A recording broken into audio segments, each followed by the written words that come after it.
And for our strategic ideas, I thought that, well, it's always great to use Jacob Aargaard books, right? They are amazing books.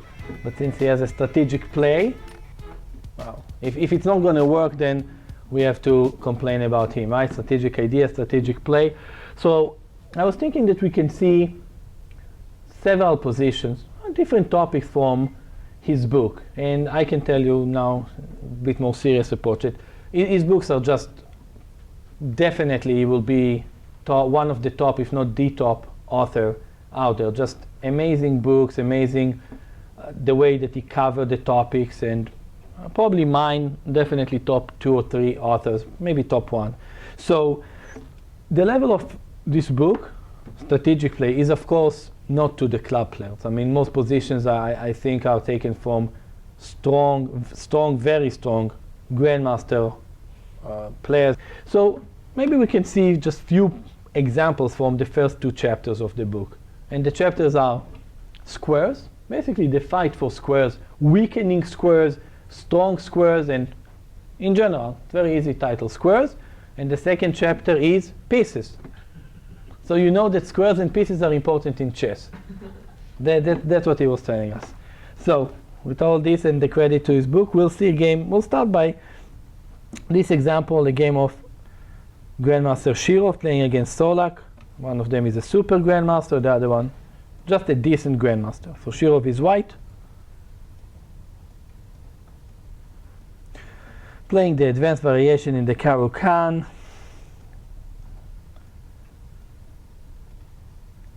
Okay.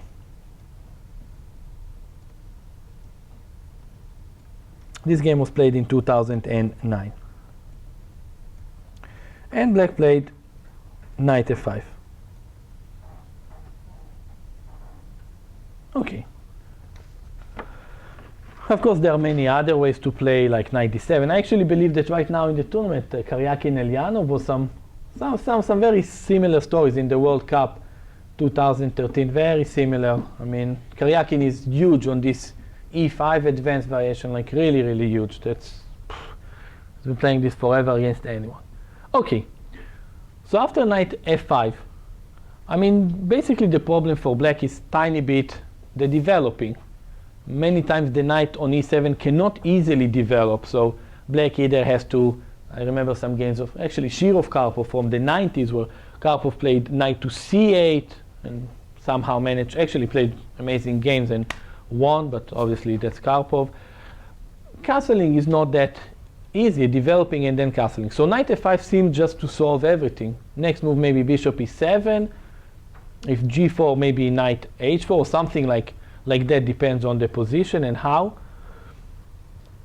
After bishop e7. So g4 is at least a logical idea for white here. And g4 indeed was played in the game. I think that black might be able to consider, at least I would consider knight h4. Doesn't seem like that horrible of a choice. I mean, at least looks like a possible move. But black played knight h6 and h3. And here is a question. What should we consider here to play for black?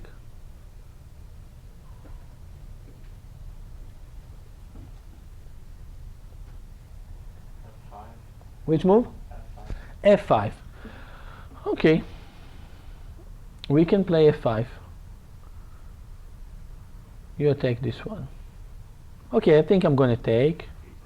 Yeah, queen take, G5 seems quite healthy. Okay, and I'll go here. Bishop G7, I think you're going to start running into some problems here. Big problems. I mean, this doesn't look healthy at all. Like queen c8, I might play bishop d3, and already some ideas like here doesn't seem that healthy. Maybe there are even stronger continuations, but just looking at it fast, this doesn't look healthy.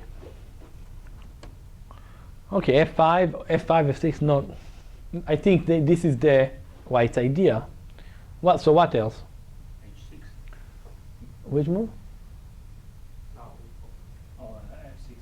F6 F6. I will take. It will be the same. I'll take. Instead of taking en passant, I'll just take immediately.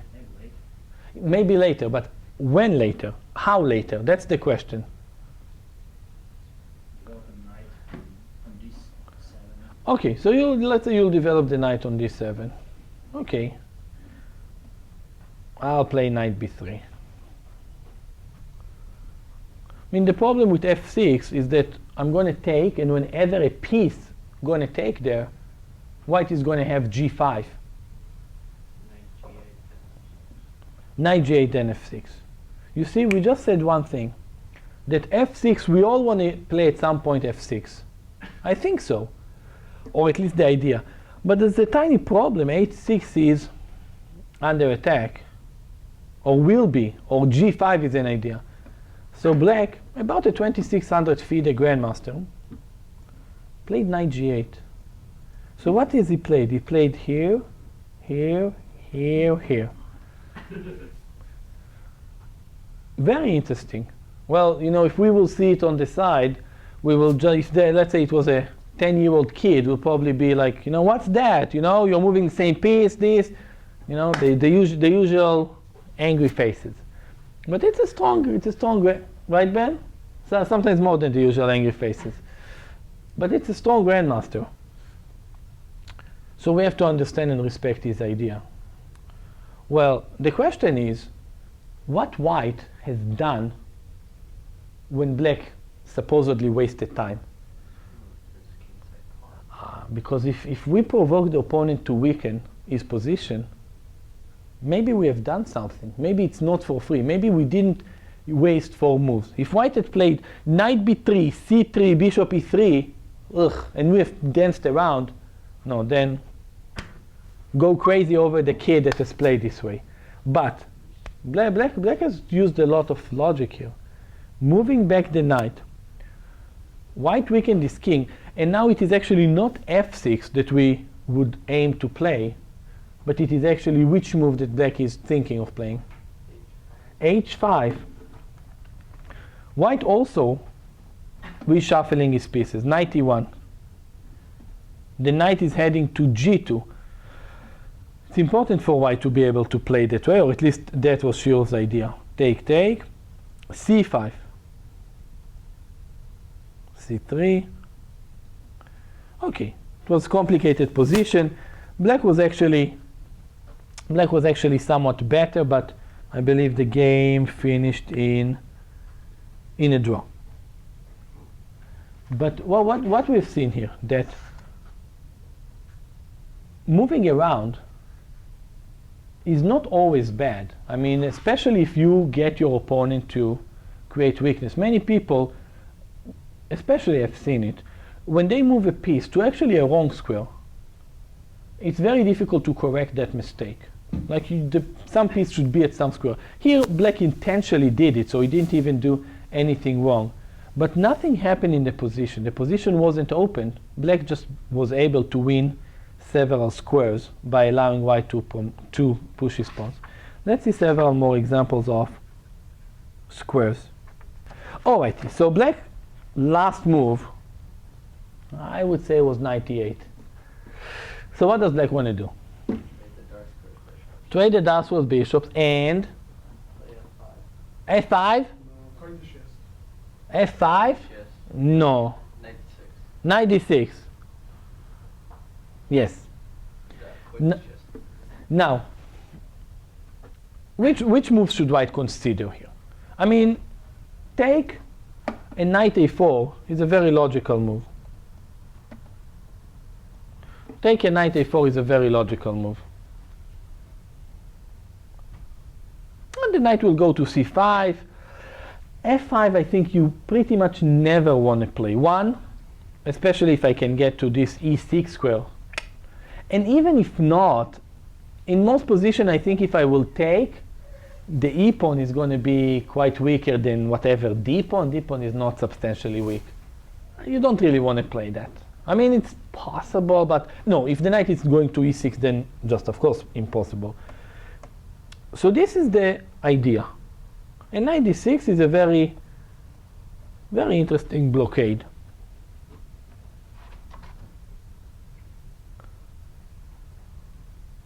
Okay, do we have an idea for white how to fight against this?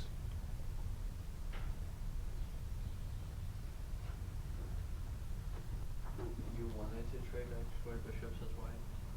Not like bishop. No, this, yeah, you can move you can play bishop e3, knight d6. Okay, that's possible.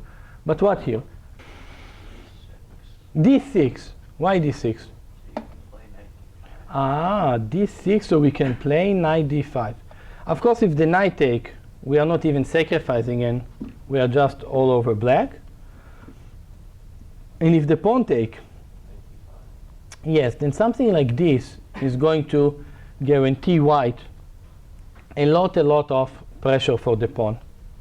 I mean, let's see exactly how the game continued for few moves, but white has a lot of pressure in this position. No brainer.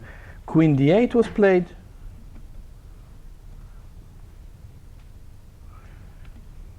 Rook c3 is a possibility. White played g3. They say it's a very good move, just tiny bit expanding on this side. Anyway, it is very clear that for the price of a pawn, black got this very extremely passive position, not easy for him to get his pieces. At any given moment, white can either double on the c file or go and attack the b7 pawn. Those are pretty much thematic ideas. The idea of getting a square or clearing a square. This is why this chapter is squares. Is exactly clearing a square is super important. I've looked at this example from the book, let's say last month. Last month was the first time that I looked at it. But about half a year ago, about even less, I've seen another game. So a game between Yusupov and Torre, and well, for the ones that are looking and saying, well, this Yusupov 2645, you don't make it to top 100 these days with this rating, right? Don't even speak to me. But in 1987, this was player number 4 in the world, 5. 4 or 5, right? There was this dude Kasparov 2720. He would make it to top 30 in the world, top 30. Karpov, they were about 2720, 30. Karpov 2715, and then some players around this. Maybe Timan was before, and so that's amazing just when looking at rating and numbers. But at that time, Yusupov was player number 5. Let's put it top 5 in the world. So he played against Torre, Leningrad 1987. Maybe was this an interzonal ban? Leningrad 87? No. Okay. Okay, they played this solid line in the Slav. It became tiny less. Who is this? Yusupov Torre, Leningrad. It's also Yusupov Elvis from 88 St. John. That was very strong, the open one, right? This is a match they played. The match they played, right? I mean, there was actually the World Blitz Championship around that. Yeah. Okay. So this is our position, and this is interesting. I mean, the position looks very, well, somewhat crazy. I mean, black knight on e8 looks questionable at best. If we have to go a few moves back, I would say that I somehow doubt the way black played some of the last moves. I mean, first of all, in this position, maybe knight d5 is the main theoretical move. Just hitting the knight. Knight goes to d5, and then the knight on h4 is under attack. Knight g2, and then we move the bishop. If I just have to quickly think, I would say they play this way. This would be so this is not correct to play, right, Ben? I think here we need to play knight d5, move the knight from h4, and then bishop g6, because this just already not pleasant. Okay, not pleasant, and still I don't like c5, but we got this position. So what's really the idea here? The knight is attacking c4, and after c4 we have the queen under attack. So just pinning the knight, not going to be that incredible. If the bishop pulls back, knight d6. Maybe white still better, but this blockade is very pretty. This pawn on d5 is very disturbing. This blockade is very pretty. White is better here. I mean, he can play rook e1 and maybe move the bishop. But I told you that I've seen this position, I would say 3-4 months ago. That's why when I looked at the game, the previous one that we mentioned, it was just 5 seconds to understand at least the idea. d6, right? I mean, it wasn't any big mystery because of what we said, d6. But what is white going to play now? This is our question. He played d6, but why? What is his big idea? I would put this as Mamma Mia squares, right? If Aargaard white, the other one is squares, this would be Mamma Mia squares, this position. Is that like Mama Dora? Can you imagine Mamma Mia versus Mama Derov? That's shocking.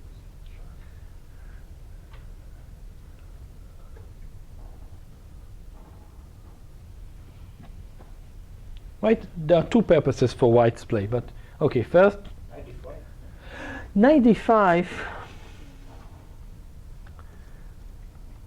Knight d5, it's not even clear what you are threatening. Yeah, knight x3. Good one. After, supposedly, I might move my queen. But where should I move the queen? That's a good question.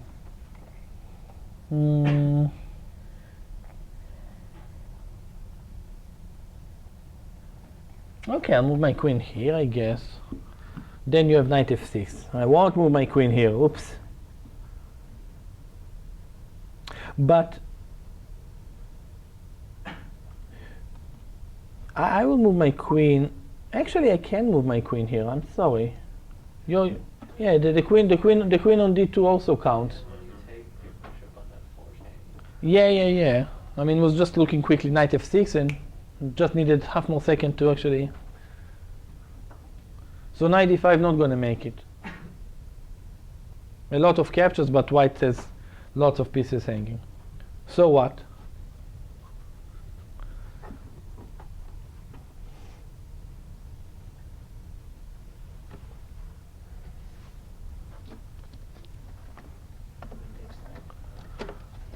Queen takes knight, but if you play queen takes knight, I will take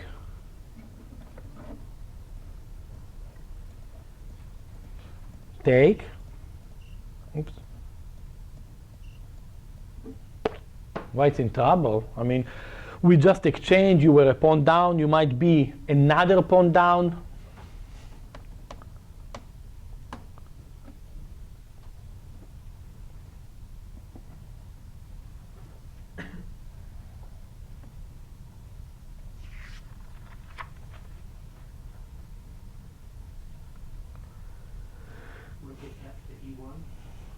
But I'll take on c4. I'm still from yesterday. You know, I had this fixation yesterday about winning material, and it continues today. Yeah. We're into this. Give me your pieces.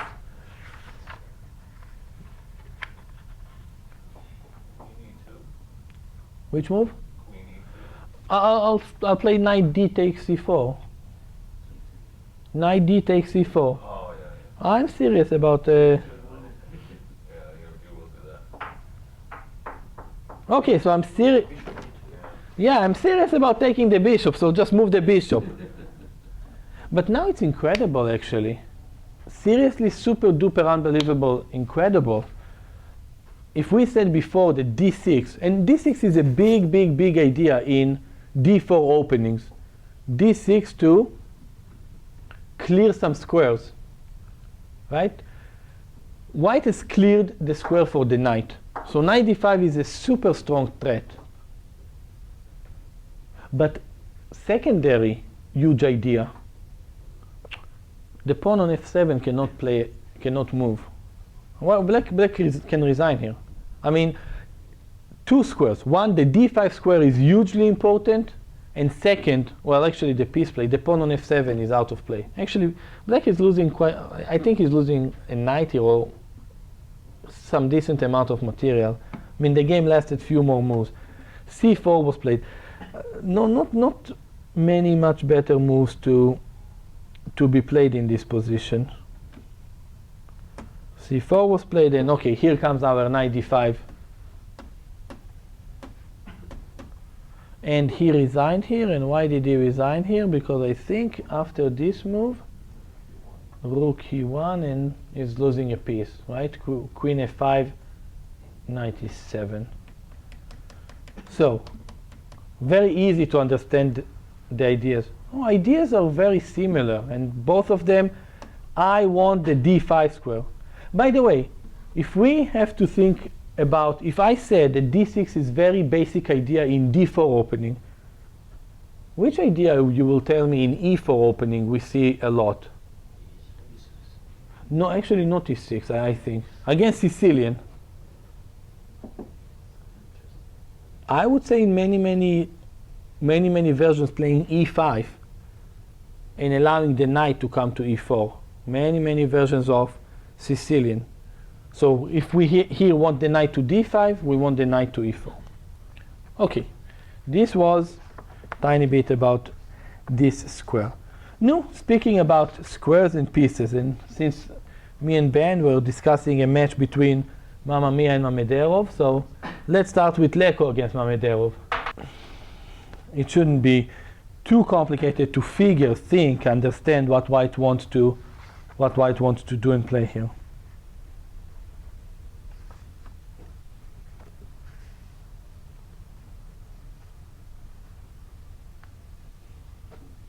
This you get a remarkable half a minute to tell me the move. c5. Exactly. I mean, it should not be any more than that, and black should not have allowed that. I mean, it gives white big advantage, but in my view, just looking at it quickly, it's probably just winning.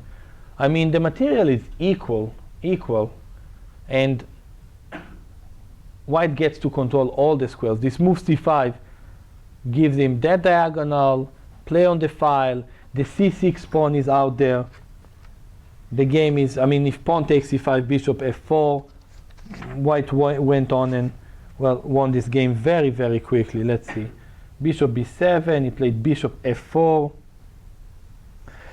They are mentioning this as a possibility with, well, maybe just big advantage for white after the following continuation. And then take f4 and e5, just pushing the pawns. Maybe f5, e6, rook d6, and so on. Black played this move.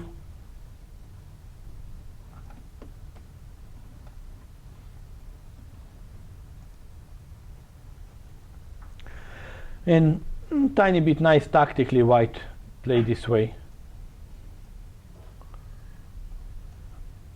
I mean, not much to see in this position.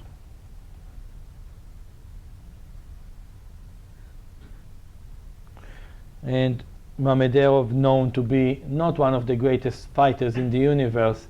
Yeah, black had enough. He could fight on for a while, but yeah, not Mamederov. Mamederov is actually, I don't know, sometimes it's not bad, right? You just say... He accuses his opponent of cheating here. Yeah, but...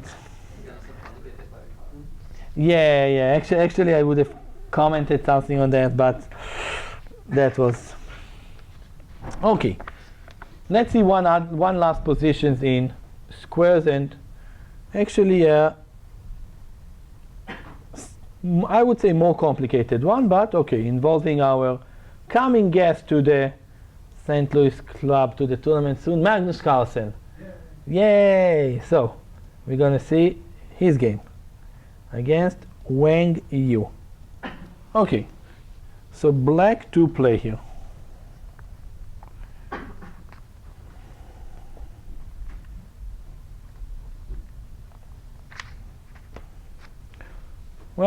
you get the usual 2 minutes to get to know the position, think about it, dream about it, and then think what you will play.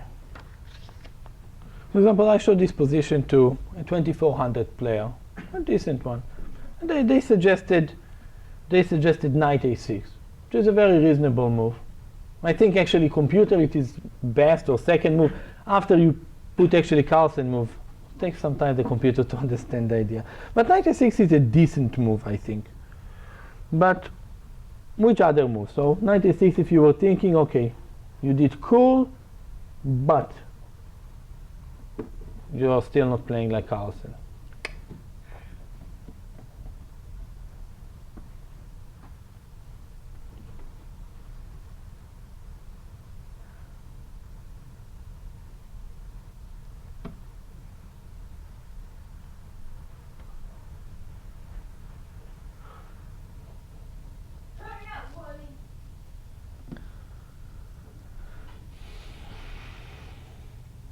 Any thoughts, ideas? Looking at E5! You are playing like Magnus Carlsen. All right. Very good. Whether you calculated a lot or not, or seen enough or not, doesn't matter. You had the idea. Okay. Believe me, no one in this room, even, well, okay, other than Ben, sorry Ben, can calculate like this kid, right? I can calculate classes. All right. But if we get the idea, we did the maximum, at least in my view, that's enough, right? I mean, we see the world best player. If we get tiny bit the idea, we did it, okay. What is black gonna go after? The dark squares. The dark squares. F6 is logical, also with the idea of E5, but then they mentioned very correctly, very logically, you just weaken this square. So H4. Just immediately. That's the idea. But E5. And black is going to play around everything that involves the dark squares. For example, if take with the F pawn, F6, and now super cool move, not even take, allowing knight F3, but bishop H6. Oh, some problems on E3, right? Because of the E file also. We can say a lot about Wang Yu. At some point he just didn't lose any games, like forget about it. But actually interesting. Then he just kind of disappeared. Now he's playing quite strong again. But at some point he was 27-50, number 9-10, and just barely losing. But then he played some of those super strong tournaments, and wasn't that easy for him there. But he's solid enough. He took with the D pawn, took again, and actually went into a worse position here, which he actually managed to defend and make a draw. But okay, not so pleasant here, but he made a draw here. So the squares, the dark squares was the big target here, and that move E5 was right there. Speaking about squares, I showed this game in one of the lectures I had here, actually about classical games, great games, maybe best game I can think of to describe squares is that Karpov against Kasparov squares, the big fight over the light squares. You know what? We'll just show it again for just 2 minutes. Game number 4. Excellent, we're all happy. So let's just see it super quickly. Speaking about squares, the thing is that in the examples that we've seen, there was some concrete move to play. Here it's just squares. Okay, we don't need to fight over here big time. This is our position. And very interesting that I remember some books mentioned the take on D4 in some versions would give white. Of course, white would be better, but it looks better, but black will have enough counterplay on the C file. I find it, I'm not certain if it's exactly this moment, I find it almost impossible, like intuition, to play such a move. But the thing is that right now, maybe right now or a move, black is threatening to take, and then it's just going to have enough counterplay. The D5 pawn is weak forever, what to do, but the rook will invade the second rank. And here Karpov, amazingly, almost 30 years ago, but a game that I think explained the weakness of squares better than anything. Take. And now I think starts the amazing count on how many moves white played on which squares white is strong. Light squares, light squares. And at some point we know that e6, d5 will have to be under attack. So let's see how many moves he played on the light squares. I think it's 17. 1, 2, 3, 4, 5, 6, 7, 8, 9, 10, 11. Here comes our e4. 12, 13, 14, 15, 16, 17. And here actually he almost had a take back when he played queen e5. Right, putting a piece on a dark square. He played 17 moves in a row on a light square. It's actually an amazing checker player. But this was all the complex of the light squares. You know, we went over this game in one of the lectures when I was here about 6 months ago, quite a lot. One of the greatest games ever. Like material equal, opposite color bishop, but queens on the board, the light squares are so weak. Rooks, there's a set of, the rook will come to the play. Of course, g3, h4 to get squares from the dark color bishop. And here the rook is joining the game and it's about over. So, one of the greatest game, when I was mentioning it, Ben was nodding immediately. The light squares, look at black pieces, pawns on the dark squares, all the light squares are white. So, squares and play over squares, we cannot mention it without this game. Next example, let's keep to the part of pieces. So we understood how pawn advancement can create weaknesses, complex of light or dark squares and so on. Next example, we are skipping to chapter 2, tiny bit discussing pieces, but in my view, this example that we are about to see is a combination of squares and pieces. So this is the position, and it's black to play. And interesting enough, okay, what are we going to play here for black?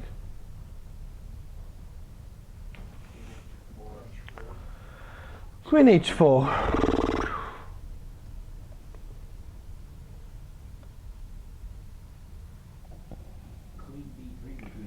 Yeah, this is what I'm thinking. I'll probably play queen d3. I was thinking rook d4, queen here. But queen here maybe knight g4 actually. Queen here maybe knight g4. Okay.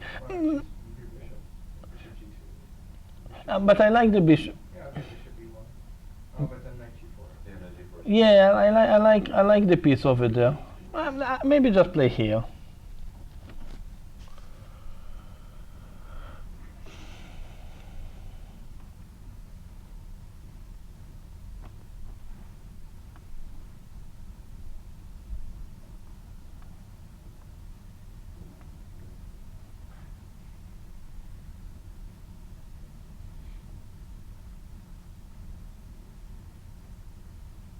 This is possible. I mean, by the way, let's see what computer suggests after queen h4. Yeah, queen d3 is a move. Rook d4, yeah. Yeah. Okay. Just something to consider. Okay. So full compensation for white based on the fact that black has this bishop. Black is a pawn now, but this bishop on d7 is not really playing. So whether we'll exchange queen this way or another, there's enough compensation. And it's black to play.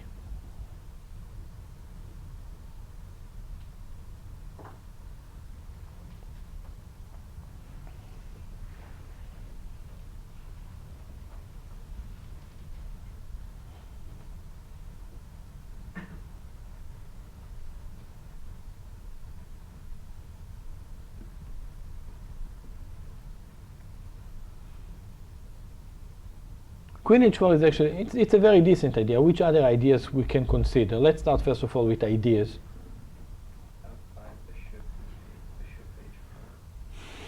F5. But okay, F5 might play a lot in white's hand. I probably am going to take it and then Well, white will get a lot of play with his pieces. Like for example, I will show you what I think you really want to be careful of. Take, check, king h8. Just looks like really wrong to get this position somehow. I mean, maybe losing here. Maybe losing. White got everything. He's spinning, f6. Black king is weak. What if you take with the pawn? Okay, you want to take with the rook. I thought you might have some problems if I, for example, play queen d3. Okay, I'm attacking here, here, here. So whenever you want to open this diagonal, you're very welcome. We'll take it. Black doesn't want to open this diagonal. Not at all. But everyone sees that black has a big problem on d7. What about c5? Yeah, c5. That's exactly the move. You know, it's being a pawn up. Or sometimes it's easier being a pawn up and giving it back, but many times even equal material and giving the pawn is huge. I mean, black basically does here two things. He gets the dark squares, the d4 post. That's why I feel that this position might be a bit in the squares territory, and wants to exchange the bishops, the light color bishops. And after he will exchange the light color bishops, guess what? He's going to have this amazing outpost on f5 for his knight. So what to play after bishop take on b7? Knight f5 possible, but Sarov, this is a game between, again, two great players. I believe this is from 88, and Bilyavsky against Salov. Bishop c8 and bishop b7, exactly. So this is why I like this. This for me is combination of both. The previous chapter, we are fighting for squares here, f5, d4, and the pieces. You know, I remember reading a few years ago. I liked it so much. You know, they were analyzing Fischer games, many in Russia, Soviet Union at that time, and I remember one person there was saying that Fischer never had bad pieces. What he did with his bad pieces? Ben, what do we do with our bad pieces? I told my opponent to look away. You take your bad pieces away, but we exchange them. We exchange bad pieces. Look how brilliantly Salov has done it here. Like well, Fischer never had bad pieces, he exchanged them. So, taking the bishop on d7 that we all wanted to do something. He played this, bishop going back, and now black has zero weaknesses around his king. White king is weak, knight coming to f5, and black went on and won the game. One move, c5, just changing everything, getting rid of the bishop on e4, fixing our bishop on d7, giving the knight the square on f5. Let's finish with last example for today, but we will continue with many more of those. So white is to play in this position. How do we play?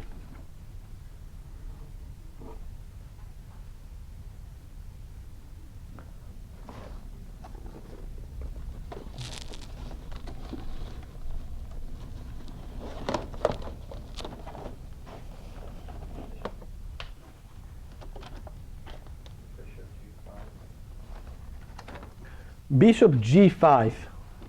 Poof. Scary. You know, I will play like this. I will take and play e4. I don't know if it's working or not. Maybe you will have b4 after take b4.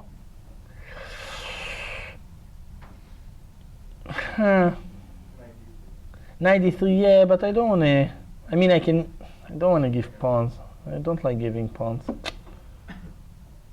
Okay, but you are threatening nothing with this move other than scaring me big time. Okay, scaring me is also not nice.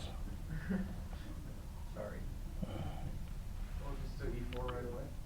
Yeah, e4, b4. Black can play b4. b4 suggested Ben. We'll take it. Yeah, we'll just.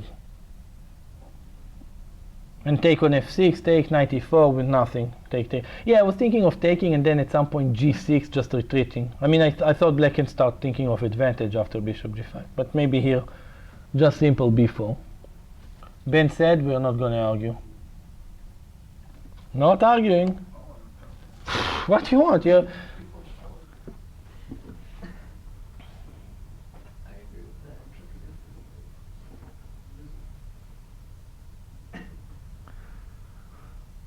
So how to play for white? We have the blockade. We have somewhat similar position that we've seen before.